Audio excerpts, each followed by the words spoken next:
Estamos juntos aí, gente? Se tiver um fundinho para colocar aí também, bem baixinho. João 1:12 diz assim: contudo, aos que o receberam, aos que creram em seu nome, deu-lhes o direito de se tornarem filhos de Deus. Amém, gente? De novo, vamos lá. Contudo, aos que o receberam, aos que creram em seu nome, deu-lhes o direito de se tornarem filhos de Deus. Pode se assentar em nome de Jesus Cristo. Feche os teus olhos aí, vamos orar. Pai santo e querido, em nome de Jesus, nós estamos aqui reunidos para a honra e glória do teu santo nome e também, Senhor, para ouvir a tua palavra. Por isso, tenha liberdade para falar conosco, usa-me como canal de bênção para a tua igreja, abençoe e usa a tua igreja para receber essa palavra, Senhor, para que transforme as suas vidas, para que encha-o de tudo aquilo que o Senhor tem para a vida delas, em nome do Senhor Jesus Cristo. Que eu seja diminuído, que a minha luz apague e que o Senhor cresça e a tua luz apareça, é o que eu lhe peço em nome de Jesus, que todos digam amém, glória a Deus. Gente, olha só, nós estamos dando sequência à mensagem que o apóstolo Natanael começou aqui. O tema da mensagem é fomos feitos filhos de Deus. Amém, gente? Fomos feitos filhos de Deus. Por isso o texto de João 1:12. Agora, o texto que nós estamos trabalhando propriamente dito é o texto de Lucas 15, que é falando sobre ali o filho pródigo, né? Como a gente conhece a parábola do filho pródigo. Amém, gente? Então nós estamos trabalhando esse texto. Glória a Deus. O que acontece? Nesse texto, eu acredito que muita gente aqui já conheça, fala de um filho que pede herança ao pai, sai, né, recolhe aquela herança, sai, se dá mal lá fora na vida, se arrepende, volta para o pai e o pai o recebe. Estou resumindo aqui para ficar mais rápido. O pai o recebe. E quando o pai o recebe, o pai entrega para ele quantos presentes, gente? 3 presentes, amém? 3 presentes. Quais são? O primeiro foram as vestes novas, que nós já trabalhamos aqui no culto. O segundo foi o anel no dedo. Amém, gente? Que nós já trabalhamos. Veste nova fala de justificação. Fomos justificados em Cristo. Você já é justificado. O anel no dedo fala de autoridade. Você tem autoridade no nome de Jesus. Posso ouvir um amém? Agora hoje nós vamos trabalhar o verso 22, né? No finalzinho do verso 22, que fala assim, Lucas 15, 22, a parte C do versículo diz assim, ó: mas o pai disse aos seus servos, depressa, coloquem calçados em seus pés. Coloquem o anel e calçados em seus pés. Algumas versões falam sandálias, né? E o que essa sandália representa? Ora, Mateus, você pode baixar um pouquinho, por favor. Se você colocar lá, primeira coisa, vestes novas, justificação. Fala comigo, vestes novas, justificação. Amém. Anel no dedo, autoridade. Fala aí. Pronto, agora fala assim, sandálias nos pés. O que significa? Direito. Sandália nos pés, direito. A sandália nos pés dá direito ao filho pródigo quando ele retorna. Assim como o Senhor nos calça os pés e nos concede direitos nessa vida. Amém, gente? Claro que quando nós estamos, né, em Cristo Jesus, né? Lógico, cheios não são do Espírito Santo. Quem está cheio aí, diga amém. Então, olha só, sandália nos pés, ou sandália para os pés, está falando de direito. Está falando que eu recebi um direito, você recebeu direito. Direito de quê, gente? De se tornar filho. De direito de nos tornarmos filhos. Ou, na verdade, não é nem direito de nos tornarmos, mas é os direitos concedidos a filhos. Vou corrigir aqui. Direitos, qual direito? O direito que todo filho tem. Esse é o propósito dessa parábola falando da sandália nos pés. Amém, gente?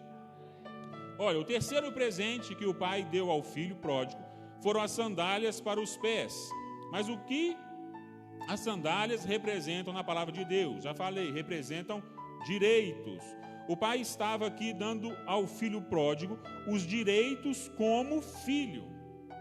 Lembra que o filho saiu, ficou fora, ele se arrepende e fala, volta para o pai e fala com o pai: pai, pequei contra o céu diante do Senhor, não sou digno mais de ser chamado teu filho, trata-me como um dos teus trabalhadores. Está escrito lá no texto. Então o filho já não se sentia digno de ser filho. Por quê? Porque ele saiu, ele entristeceu o pai, ele pegou a herança, gastou a herança toda fora. Se você estudar lá o texto, você vai perceber que o filho mais velho, quando falando de dois filhos, o filho mais velho recebia 2/3 da herança e o filho mais novo 1/3. O filho recebia esse 1/3 como? Não era tudo em dinheiro. Ele precisou fazer do que ele recebeu o dinheiro. E aí ele sai e gasta tudo, de forma dissoluta, de forma irresponsável, gasta com amigos, gasta na farra, na gandaia, como nós diríamos hoje. E aí então vem uma crise naquele país e ele gasta todo o seu dinheiro, vai trabalhar cuidando de porcos e passando fome, a ponto de desejar a comida que os porcos comiam. E lá ele se arrepende, ele lembra que ele tinha um pai, e que ele tinha um pai que tratava os funcionários muito melhor do que ele estava sendo tratado naquele lugar.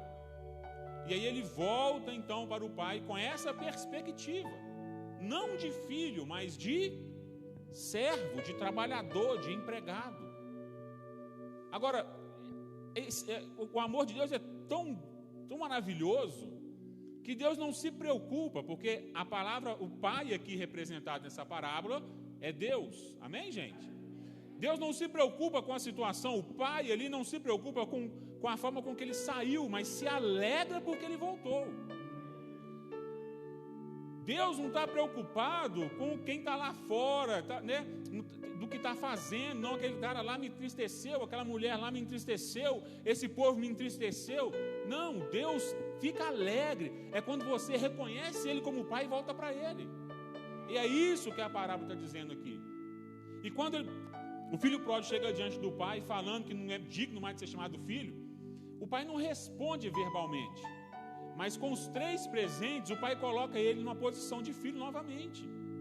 Com os 3 presentes, o pai mostra para o filho pródigo que ele não deixou de ser filho. Será que a gente teria essa mesma condição de emocional, espiritual, de receber um filho que nos entristece tanto? Ou de receber uma pessoa, ou de perdoar uma pessoa que nos entristece tanto? Aqui o pai fez isso. E o pai, quando o filho chega e o pai entrega o direito de filho, nós já falamos das vestes, já falamos do anel, estamos falando agora da sandália. Amém, gente? Então não vou ficar repetindo toda vez as outras coisas, não. Então, quando o pai entrega para ele o direito de ser filho, ou, no caso, o reconhecimento ali de filho, a autoridade ali já foi dada, as vestes, a justificação já foi dada, agora ele está dando o quê? Ele está reconhecendo o direito dele como filho. Coisa que ele não tinha, mas o reconhecimento. E muitas vezes, gente, isso acontece com a gente. Porque a gente peca, porque a gente erra, porque nós somos falhos, nós achamos que não temos mais o direito de sermos chamados filhos de Deus. Mas deixa eu falar para você uma coisa: Deus se alegra quando você o vê como pai. Deus se alegra quando você se volta para Ele como um pai, e você reconhecendo que é filho. E se você fizer isso, independente da forma com que você esteja até hoje, quando você fizer, Deus vai calçar os seus pés. Ele vai te dar sandália, Ele vai te dar aquilo que você precisa, o reconhecimento como filho.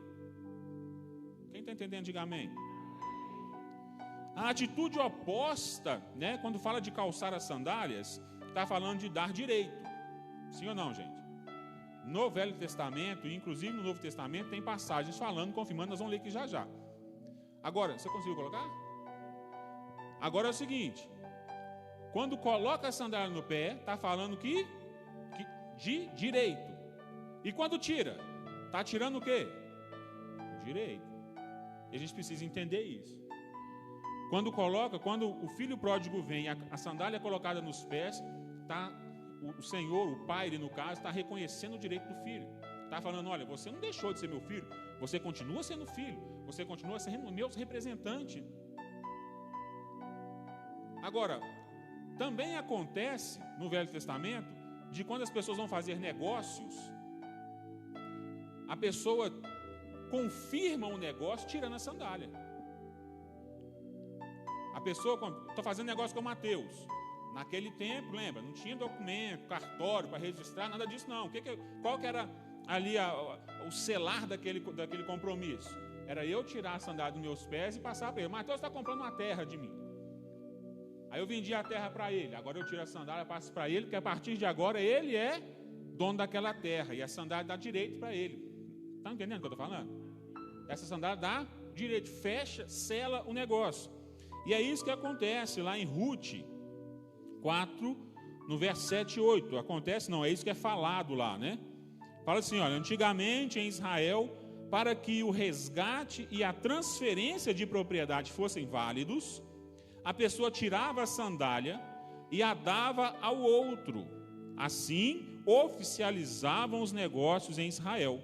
Quando, pois, o resgatador disse a Boaz, adquira você mesmo, tirou a sandália e entregou a Boaz. Quem lembra dessa história? Ruth e Boaz se conhecem, mas tinha lá um parente mais próximo de Ruth, que tinha o direito de resgatar Ruth, tomar Ruth como esposa. Boaz, muito esperto, vai lá, conversa com o cara desiste de pegar, né, ela como esposa e fica então para Boaz e eles se casam. E, né, a partir daí tem a história deles. E isso acontece como? Com o tirar das sandálias. Quando o parente de Boaz tira a sandália, ele fala assim, não, esse direito não é mais meu, agora ele é seu. Então isso aqui, o texto é para quê? Para mostrar para você que o que eu estou falando não é de mim, é da palavra, é o texto que ensina isso. As sandálias representam o quê, gente? Direito. Fala, direito. As sandálias representam direito. Mas antes de eu entrar mais nessa parte aqui, pensa comigo, a sandália era uma prerrogativa de homens livres e não de escravos. Quem andava descalço, gente? Os escravos, os servos, né? Aqueles que estavam ali servindo. Agora, quem andava calçado? Era livre.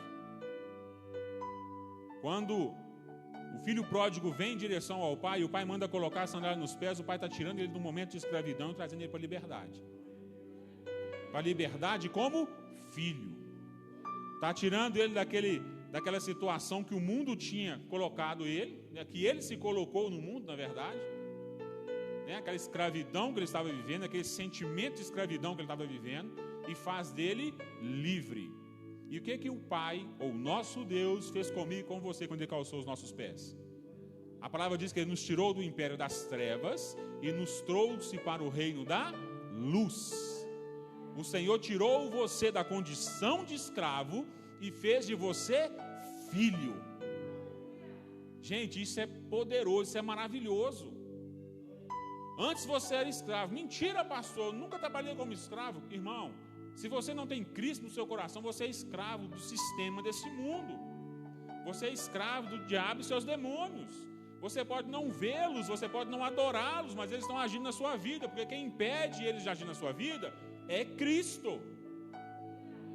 Amém? Então, quando você entende isso, você estava onde? No mundo. Então, você era quem? Escravo. Eu vou brincar com você que se andava era descalço, espiritualmente falando. Mas aí você foi resgatado pelo Senhor, e a partir daquele momento você recebeu esse resgate. Deus colocou nos seus pés uma sandália. A partir desse momento você foi declarado livre. Livre.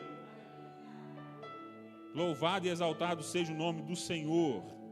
Assim como o Pai declara que o Filho é livre, Deus coloca sandália em nossos pés e nos declara livres da escravidão, do maligno. Aleluia, glória a Deus. Olha só, as sandálias representam direito, já foi falado aqui o texto de Ruth. Ora, quando o Boaz decidiu casar-se com Ruth, antes ele teve a conversa com outro parente mais próximo do que ele, e que tinha o direito de ser o remidor, ou de se casar com Ruth. Quando aquele remidor tirou as sandálias ou o sapato, ele abriu mão dos seus direitos. Ele tinha o direito de se casar com Ruth, mas abriu mão desse direito. E o final que ele fez que ele fez para renunciar o seu direito foi tirar os sapatos. Isso acontece também, gente, no texto de Êxodo 3, falando de sandálias e direito. Quando Moisés sobe para o monte, a sarça ardente, quem lembra disso? Quando ele vai se aproximando, o que Deus fala com ele? Da sandália. Tire as sandálias, porque este lugar é santo. Deus estava falando mais ou menos assim, olha, tire as sandálias, porque neste lugar você não tem direito. Eu estou colocando você aqui, estou te chamando você aqui, mas não é direito seu. Olha só que coisa. Então Moisés tira a sandália para entrar na Terra Santa. No caso, lá no monte, né, onde a sarça estava se queimando e não consumia. Quando Moisés tira as sandálias, ele estava dizendo que não tinha nenhum direito de estar ali. Para Moisés, a palavra foi: não te achegues para cá. Olha só que interessante, gente. Na época de Moisés, assim como na época de Boaz, tirar as sandálias, né, ou receber as sandálias era uma questão de perder o direito ou ganhar o direito.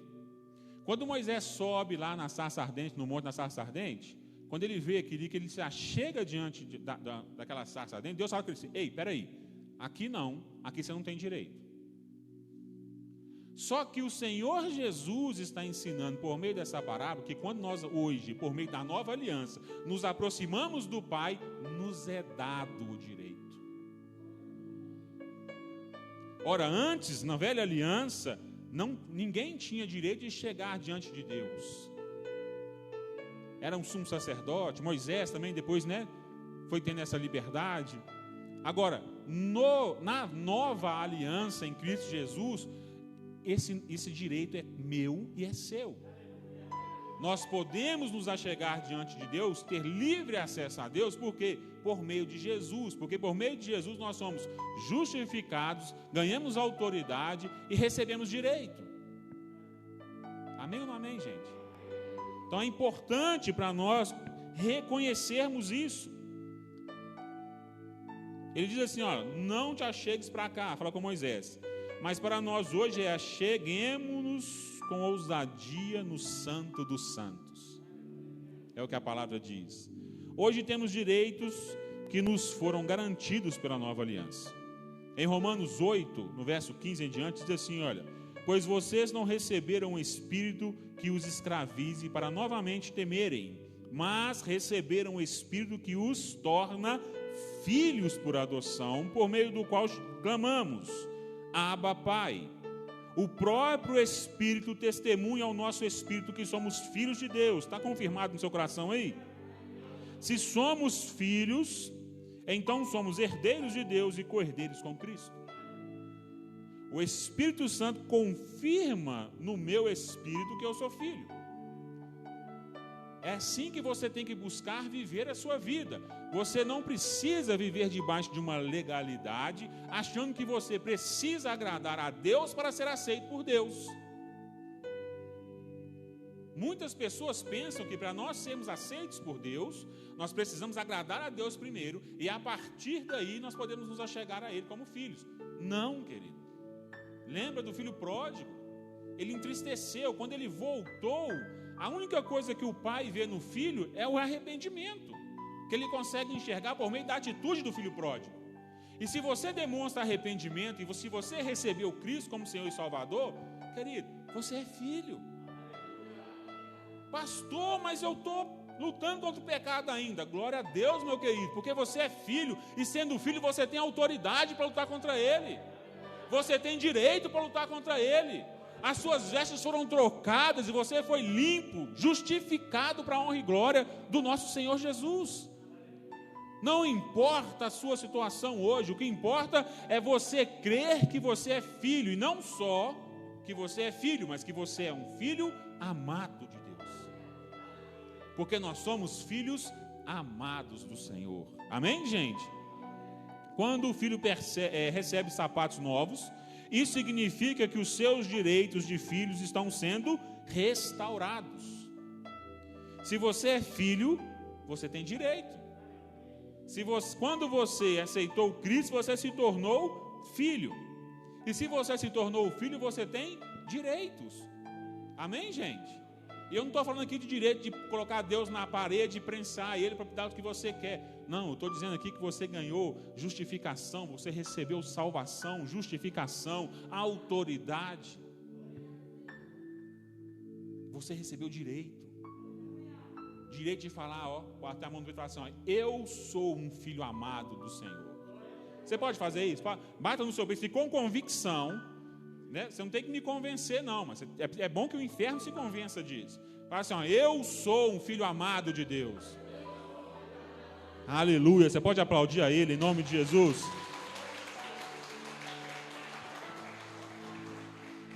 Gálatas 4:7 diz assim, de sorte que já não és escravo, porém filho, e sendo filho, também herdeiro de Deus. Olha que maravilha isso, gente. Você não é mais escravo do mundo. Eu não sou mais escravo do medo. Eu sou filho de Deus. Você pode cantar isso com convicção, com alegria, com certeza de que isso é uma realidade na sua vida. Agora, olha só, nós falamos aqui do filho pródigo, né? Da parábola do filho pródigo. Nós já falamos aqui do anel, das vestes novas de justificação, do anel de autoridade. Agora nós falamos aqui das sandálias do direito. Amém. Mas a parábola para aqui, a parábola fala de mais quem? De um filho que é o mais velho. Olha que interessante, gente. Jesus, ele é tão perfeito que a parábola dele, ela segue todo um ritmo, sabe? Ela segue toda uma orientação para nos dar. Então, primeiro o Senhor mostra daqueles que estão fora. Agora o Senhor vai mostrar daqueles que estão dentro. Então, falando sobre o filho mais velho, olha, filhos que vivem como se não fossem. Eu não sei se você vai se identificar aqui com esse filho mais velho, mas se você se identificar, querido, está tempo de você mudar. Você não precisa viver em um legalismo, achando que o legalismo é que te dá direito, porque nós não temos direito nenhum, a não ser aquele que o Senhor nos dá, por meio das sandálias. Estou trazendo para o texto de hoje. Tem gente que vive como se não... Está na casa do pai, está vivendo ali, né, no convívio do pai, até participa das coisas do pai, mas o coração não é de filho, é de servo. E se o coração for de servo, você não vive como filho. É o que aconteceu com o filho mais velho. Depois desses 3 presentes, o pai diz que é hora de fazer uma festa. E é nesse ponto que entra em cena o filho mais velho. Em Lucas 15, do 25 em diante, diz assim: enquanto isso, o filho mais velho estava no campo. Quando se aproximou da casa, ouviu a música e a dança. Então chamou um dos servos e perguntou-lhe o que estava acontecendo. Este lhe respondeu: seu irmão voltou e seu pai matou um novilho gordo porque o recebeu de volta são e salvo. O filho mais velho encheu-se de ira e não quis entrar na festa, né? Então seu pai saiu e insistiu com ele. Mas ele respondeu ao seu pai: olha, todos esses anos tenho trabalhado como escravo ao teu serviço. Tem trabalhado como, gente? Como um escravo ao teu serviço. E nunca desobedeci tuas ordens. Quer dizer, ele achava que a obediência, né, às ordens do Senhor é que determinava se ele era um bom filho ou não. Mas tu nunca me deste nenhum cabrito para eu festejar com meus amigos. Mas quando volta para casa este teu filho que esbanjou os teus bens com as prostitutas, matas o novilho gordo para ele. Olha só, ele nem chama o menino de irmão, né? É esse teu filho, já é desdenhando. Disse o pai: meu filho, você está sempre comigo, e tudo o que tenho é seu, ou seja, tudo que é meu é seu. Você percebe que a atitude do filho mais velho nesse contexto é uma atitude de servo, de escravo, de trabalhador e não de filho? Sim ou não, gente? Você percebe que até a própria argumentação do filho mais velho coloca ele na posição de servo, ele se enxerga como servo, como trabalhador, como o cara que obedece todas as ordens, e ele acha que por conta disso ele tinha direitos. Ora, ele não entende que o direito que ele tinha não era por conta disso. Eu não estou falando que ele não tinha direito, gente. Eu estou falando que o entendimento que ele tinha sobre esse direito estava equivocado. Ele tinha direito como filho, sim ou não? Sim, ele era filho. Ele era mais velho. Conforme a lei do templo, ele tinha 2/3 da herança do pai. O dobro do que o irmão tinha direito. Agora, o entendimento que ele tinha do pai é que não era o correto. Ele achava que o pai se agradava se ele fosse um cara religioso, se ele fosse um cara certinho, se ele fosse um cara que não errasse nunca. Isso é possível? Não. O único perfeito foi Jesus. É Jesus e continuará sendo Jesus até que nós vamos para a glória com Ele e Ele nos faça perfeitos. O entendimento que o filho mais velho tinha é que era o errado. E o que acontece muitas vezes conosco dentro da igreja é exatamente esse tipo de entendimento. É eu achar que o fato de eu ser mais santo, o fato de eu fazer mais coisas para o Senhor, o fato de eu estar na obra do Senhor me faz ser filho. Não, querido, o que te faz ser filho é o amor de Deus em Cristo Jesus. O que nos faz ser filhos é o amor de Deus em Cristo Jesus. Amém? Observe o que o filho mais velho diz: há muitos anos que te sirvo. Aquele filho se relacionava com o pai como se fosse um servo. Por causa disso, nunca havia desfrutado da herança. Tem gente que se relaciona com o pai, com o nosso Senhor, como servo, e porque se relaciona como servo, não desfruta da herança. Quem quer desfrutar da herança aí? Relacione-se com o pai como filho, e um filho amado. Por causa disso, a questão é que somos filhos e não servos. Quem se relaciona com Deus como servo está sempre tentando merecer uma posição, ou merecer a posição de filho. Eu sou filho porque eu mereço, eu sou filho porque eu faço. Não, você é filho por meio de Jesus Cristo, o amor de Deus por meio de Jesus Cristo. Depois ele diz que nunca transgrediu nenhuma ordem. Isso é mentira, pois só houve um filho perfeito e todos nós somos pecadores. Por fim, ele cobrou que o pai nunca lhe havia dado sequer um cabrito. Outra mentira, pois o pai dividiu a herança entre os dois e, sendo o filho mais velho, ele teve direito a 2/3 da herança, por mais que ele não tenha pego aquilo naquele momento. Finalmente o pai lhe diz: meu filho, tu sempre estás comigo, tudo o que é meu é teu. Ora, se você analisar o texto, fica uma pergunta sem resposta. Qual é? O filho mais velho entrou ou não na festa? Essa resposta a parábola não nos dá. O filho mais velho entrou ou não na festa? Ele entendeu ou não o processo? Eu vou explicar isso para vocês já já. Ele tinha tudo do pai, mas não desfrutou de nada, porque não desfrutou de nada. Tudo porque, sendo filho, resolveu se relacionar como se fosse servo. Então ele não desfrutou de nada, por quê? Porque tinha um pensamento errado. Aí eu volto àquela história: crença errada, atitude errada. Crença certa, atitude certa. Crença errada: eu preciso merecer ser filho de Deus. Crença certa: eu sou em Cristo filho de Deus.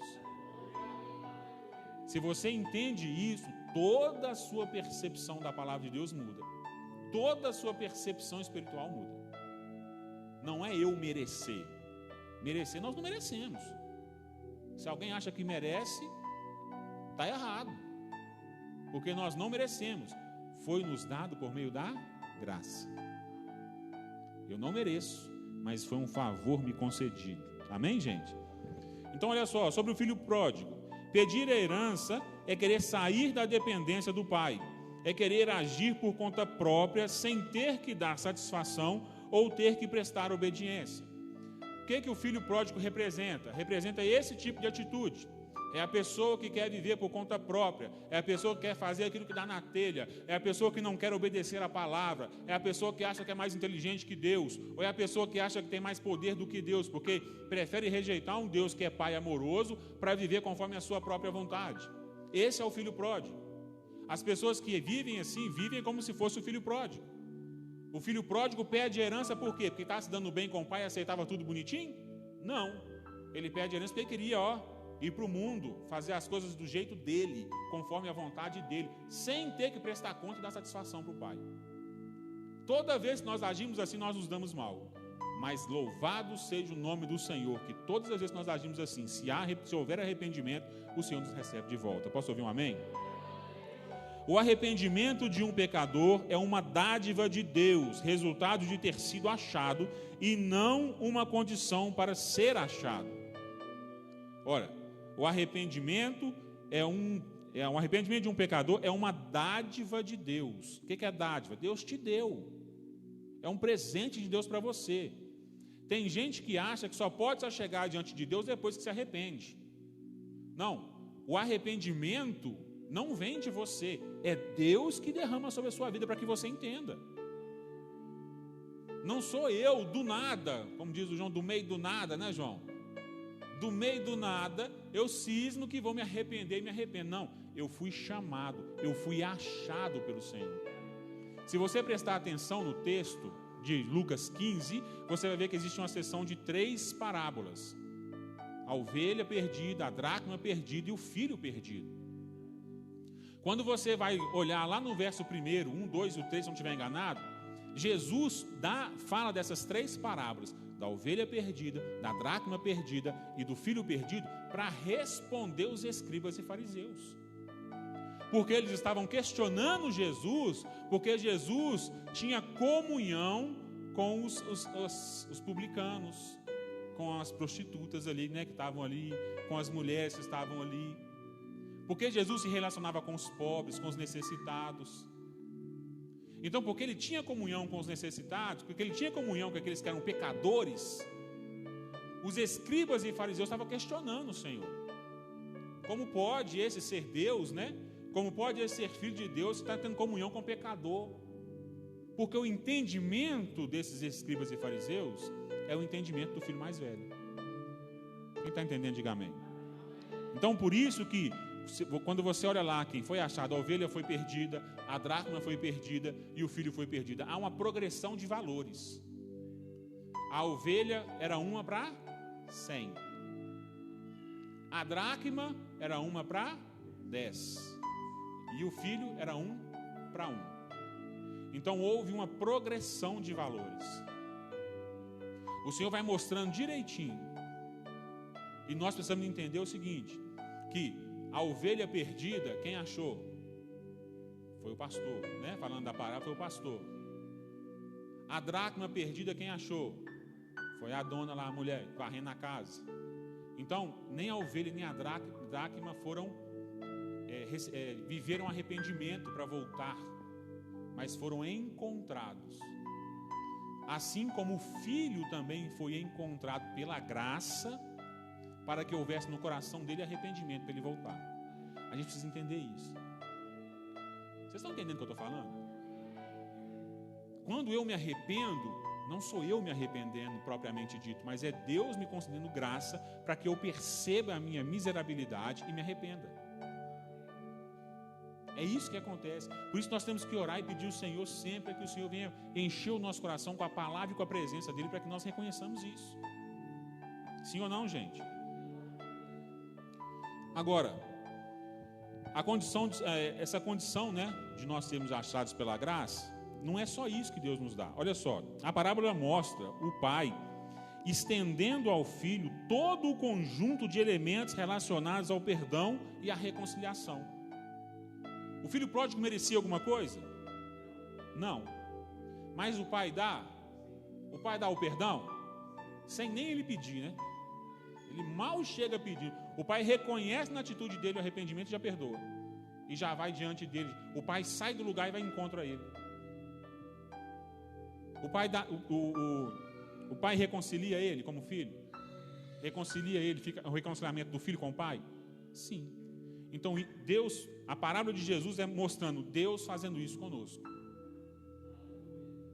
Vocês estão entendendo o que eu estou falando? Ora, Deus, Ele trabalha em favor de nos dar perdão e nos reconciliar com Ele. Ele trabalha em favor, em nosso favor, para que isso aconteça na nossa vida. Em cada caso, né, das parábolas, falando da ovelha, da dracma e do filho, há um esforço desmedido para encontrar o que estava perdido. E chamar um homem de perdido é fazer-lhe um elevado elogio. Por quê? Porque significa que ele é precioso aos olhos do Senhor. Ora, você acha que você já esteve perdido alguma vez? Sim ou não, gente? Sim, nós não nascemos salvos, né? Nós fomos achados pelo Senhor. Então, no momento em que eu estava perdido, Deus procurou salvar-me, procurou achar-me, porque Ele se agrada de mim. Não é se Ele se agradar pelo que eu faço, Ele se agrada de mim. Isso é bem diferente. Amém, gente? Porque eu sou precioso aos olhos do Pai. Porque você é precioso aos olhos do Pai. Porque você é preciosa aos olhos do Pai. Então ele move, vamos dizer assim, no nosso linguajar aqui, Ele move montanhas para salvar a sua vida, para fazer você entender que você é filho, que você é filha, para você ter direito, herança e viver nesse padrão de filho de Deus. Agora, sobre o filho mais velho, ora, durante a ausência do irmão, ele havia vivido debaixo do teto do seu pai. Mesmo assim, em espírito, esteve tão longe do pai quanto o próprio filho pródigo. O filho pródigo pegou as coisas e saiu. O filho estava trabalhando lá dentro. Espiritualmente, em espírito falando, os dois estavam afastados do pai. Um saiu e o outro dentro, mas os dois estavam afastados. Toda a parábola aponta de forma severa para os fariseus, na plateia de Jesus, que, longe de se alegrarem porque os marginalizados estavam encontrando a salvação e a bênção do Senhor, criticavam Jesus. Este homem recebe pecadores e come com eles, está no verso 2. Comer está falando de comunhão, amém, gente? Os fariseus, quando os fariseus questionam ele lá no início, eu vou ler aqui para você, porque às vezes fica vago, você fica sem entender. Vou ler aqui para você, ó. Aproximavam-se de Jesus todos os publicanos e pecadores para ouvi-lo. Então, acredita-se que havia ali uma multidão, seja grande, seja pequena, mas havia ali muitas pessoas. Amém, gente? E eram o quê? Pecadores e publicanos. Publicanos eram os traidores, que eram considerados no tempo. Os fariseus e os escribas murmuravam, dizendo: este recebe pecadores e come com eles. Então Jesus lhes contou esta parábola. Olha só, Jesus trata o filho pródigo como os publicanos e pecadores. E trata o filho mais velho como os escribas e fariseus. Esse texto está falando disso. E está falando o seguinte, que os escribas e fariseus, mesmo sendo religiosos, mesmo fazendo parte do povo de Deus, mesmo trabalhando nos templos, né, eles eram o quê? Espiritualmente afastados do Senhor, do Pai.